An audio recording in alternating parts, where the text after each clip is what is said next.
Hi, in this screencast I'll show you how to use the BJBS landing page graphic design and layout to incorporate into using a dynamic landing page, so one that you update each week.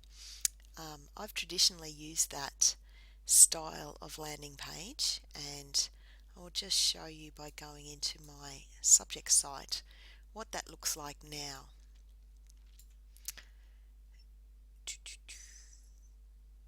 Okay, took a while to find that. So you can see here that I do a little weekly update or put in an item about my assessment being returned.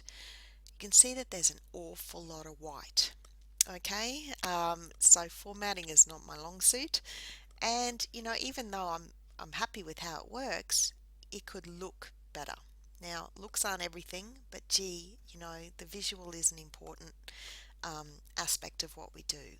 So these fabulous landing pages have been developed, so why not make use of them? So obviously I'll be doing this style of one. Okay, so you can see how that layout makes it look really clean and professional, which I'm deeply attracted to, I must say. So you can input images like I've done and hyperlink them to your meeting recordings if you like. You can put your videos up for your assessment feedback.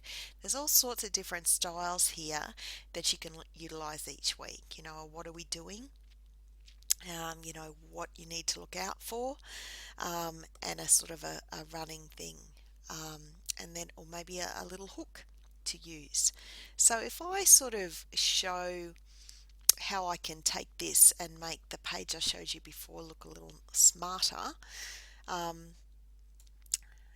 you might choose to incorporate this into your landing pages. Okay, so I'm going to click here because I'll just use an image one here. I'm going to take my HTML code, which has been beautifully set out in this Google Doc, and I'm just going to highlight, copy, beautiful, go back over here from my tabs at the top, whip into my dashboard to get it back into my subject site, and here we go.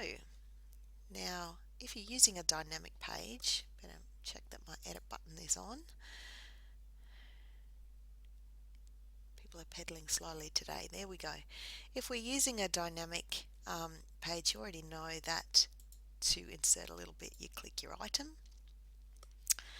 Okay, and now I'm just going to go down here to the HTML code and hit paste and click update, and you can see there that I've just dumped in that beautiful format straight into my site, and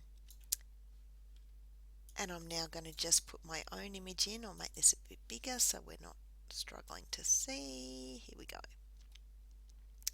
Okay, so instead of the lovely You Imagine banner, I've got lots of images that I like to use in my sites because I'm a bit geeky that way, I guess. Let's put that one in.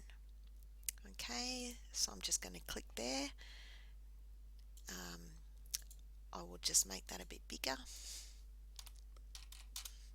I don't know. It doesn't matter. It's not critical at this point. It's to show you how to sort of do it. It's probably still not big enough. Doesn't matter. Update. There we go. It's a bit too big. So what I would then hyperlink that to, if you like, is probably my exam revision material. I like my images hyperlinked, so as in the advice given, they're not just there to look at, they're there for a student to click through to content or to a learning resource or to something. Okay, so yeah, it catches your eye. Yes, here's my exam prep is then hidden behind it. Okay, so that's sort of how I use the image, and I'd click up here on hyperlink and just hyperlink that picture.